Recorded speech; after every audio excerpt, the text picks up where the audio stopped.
Belum adanya keterangan dari Dinas PMD Oki terkait kecurangan dalam Pilkades di Desa Sungai Jeruju, Kecamatan Cengal Oki.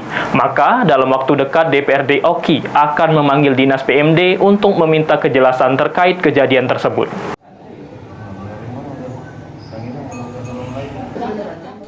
Dinas Pemberdayaan Masyarakat Desa atau DPMD Kabupaten Oki belum juga memberikan kejelasan terkait dugaan kecurangan Pilkades di Desa Jeruju, Kecamatan Cengal Oki. Kepala Dinas Pemberdayaan Masyarakat Desa Oki, Nur Sulah, yang coba ditemui belum mau memberikan keterangan resmi kepada awak media yang menunggu di luar kantor DPMD Oki.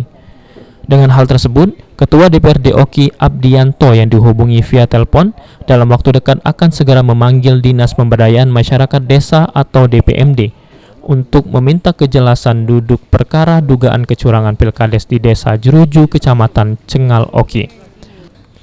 Selain DPMD, DPRD Oki juga akan memanggil pihak terkait lainnya, panitia pelaksana, dan camat untuk dimintai keterangan dugaan kecurangan Pilkades di Desa Jeruju, Cengal Oki.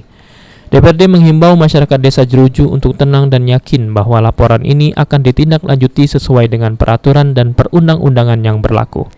Ahmad Romawi, PAL TV.